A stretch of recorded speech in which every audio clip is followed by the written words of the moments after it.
ओम गंगणपतये नमः। ओम श्री परमात्मने नमः। श्रीमद्भगवद्गीता द्वितीय अध्याय श्लोक संख्या 36, 37, 38, 39 और 40 का श्रवण हम आप सभी को करा रहे हैं। पूर्व में हमने जो भी श्लोकों का श्रवण कराए, भगवान के द्वारा अर्जुन को समझाया जा रहा है कि हे अर्जुन, इस कुरुक्षेत्र में, इस धर्म क्षेत्र में निर्भय होकर के, भय को त्याग करके, मोह को त्याग करके उठो और इस समय की स्थिति यही है कि अपने जिम्मेदारियों का निर्वहन करते हुए साहस के साथ युद्ध के लिए तैयार हो जाओ और युद्ध करो। भगवान आगे कहते हैं कि अवाच्यवादाश्च बहून्न वदिष्यन्ति तवाहिता निंदन तत्व सामर्थ्यम ततो दुःखतरं नु किम। भगवान कहते हैं कि हे अर्जुन, अगर तुम तत्पर होकर के युद्ध नहीं करोगे तो तुम्हारे जो शत्रु हैं, तुम्हारे जो वैरी हैं, जग में तुम्हारी हंसी करेंगे, तुम्हारी निंदा करते हुए तुझे बहुत से न कहने योग्य वचन भी कहेंगे, जो तुम्हारे लिए श्रेयस्कर नहीं होगा। ऐसे वचन तुम्हारे जो शत्रु हैं, तुम्हारे जो बैरी हैं, वही कहेंगे। तो जब तुम अपने कानों से उन वचनों को सुनोगे तो तुम्हें दुख प्राप्त होगा, शोक प्राप्त होगा। तो इससे बढ़कर के और दुख क्या है कि हम अपने जीवन जीते हुए अपने उत्तरदायित्वों का निर्वहन और कर्तव्यों का निर्वहन इस साहस के साथ न कर पाएं।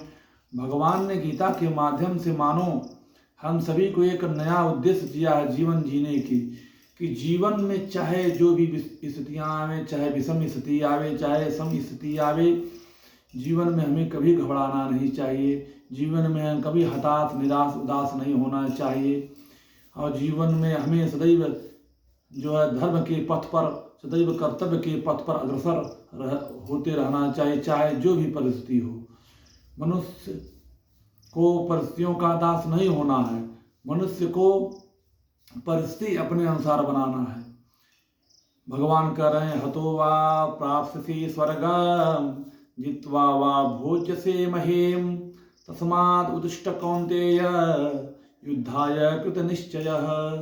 भगवान कहते हैं, या तो तू युद्ध में मारा जाएगा, तो हे अर्जुन, अगर तुम युद्ध में मारा जाएगा तो स्वर्ग को प्राप्त होगा, अथवा संग्राम में जीतकर पृथ्वी का राज्य का अगर संग्राम में विजयी हो गए अर्जुन, तो तुम पृथ्वी का भोग करोगे। अगर मारे जाओगे तो स्वर्ग मिलेगा, तब भी तुम्हारे लिए श्रेयस्कर है।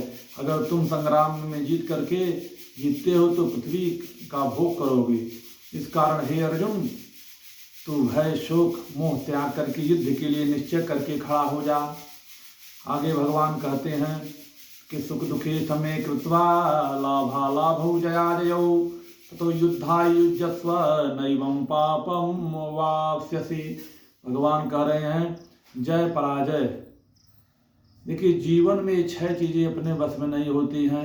हानि लाभ जीवन मरण जस अप जस विदेहात्। सुख दुखे शमे कृत्वा लाभालाभौ जयाजयौ ततो युद्धायुज्यस्व नैवं पापम वाप्स्यसि। कहते हैं कि जय और पराजय, लाभ और हानि, सुख और दुख को समान समझ करके उसके बाद युद्ध के लिए तैयार हो जा।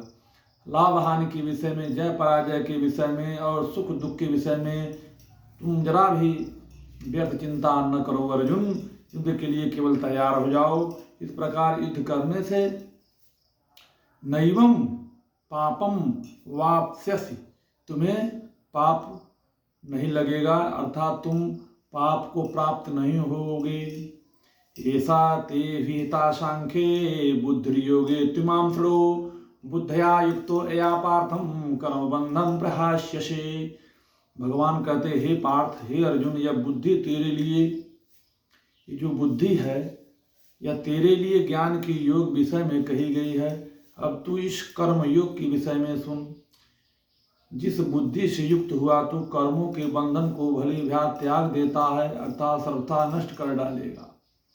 भगवान क्या करना चाह रहे हैं? भगवान कह रहे हैं कि हे अर्जुन, यह बुद्धि तेरे लिए, जो बुद्धि इस समय जिस मोह में तुम प्राप्त हुए हो, यह मोह तुम्हें जो है तुम्हारे सभी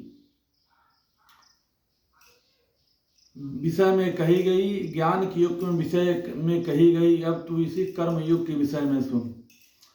तुम्हें कर्म करना चाहिए।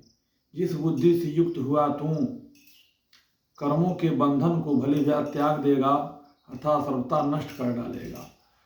तो भगवान और गोस्वामी तुलसीदास जी ने भी कहा कि राममानस में कि कर्म प्रधान विश्व करि राखा, जो जस करई सो तस फल चाखा। इसलिए तुम अपने कर्मों को करो। अगर कर्मों को त्याग दोगे तो समझ लो कि तुम सब कुछ नष्ट कर डालोगे। इसलिए यह बुद्धि, यह जो है भय अब छोड़ दो। इस बंधन को भली भांति त्याग देना अर्थात सर्वथा नष्ट कर डालेगा अगर तुम इसी तरह मोह करते रहे। नेहाभि क्रमनाशो अस्ते प्रत्यवायो न विद्यते, स्वल्पम अप्यस्य धर्मस्य त्रायते महतो भयात्। भगवान कहते हैं इस कर्म योग में आरंभ का अर्थात बीज का नाश नहीं है और उल्टा फल रूप दोष भी नहीं है। तुम्हें कोई दोष लगने वाला भी नहीं है, बल्कि इस कर्म योग रूप धर्म का थोड़ा सा भी साधन जन्म मृत्यु रूप महान भय से रक्षा कर लेता है।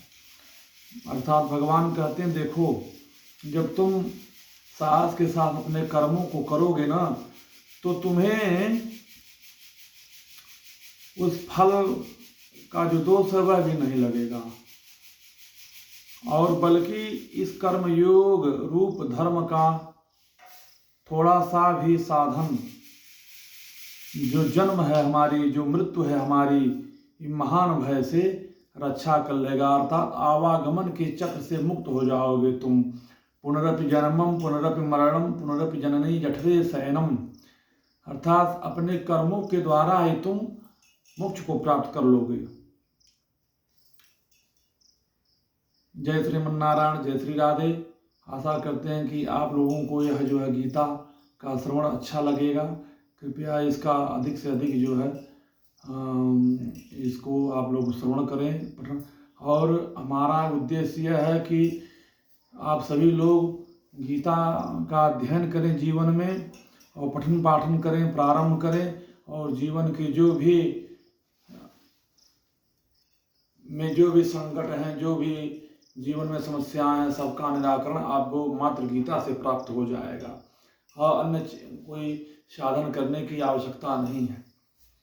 क्योंकि गीता इस मृत्यु लोक में बंधन से मुक्त होने का एक सरल और सहज एक उपाय भगवान ने बताया है कि इसका श्रवण करके अपने कर्तव्य के मार्ग पे चलते हुए हम जो है उस लक्ष्य को प्राप्त कर लें, बिना भय के, बिना लोभ के, बिना मोह के, बिना क्रोध के। केवल हम अपने कर्तव्यों का पालन करते रहें, अपने उत्तरदायित्वों का पालन जीवन में करते रहें और धर्म के मार्ग पे चलते रहें, तो सहज हमें भगवत प्राप्ति हो जाएगी, सहज हमें मोक्ष प्राप्त हो जाएगा। जय श्री राधे, जय श्रीमन नारायण।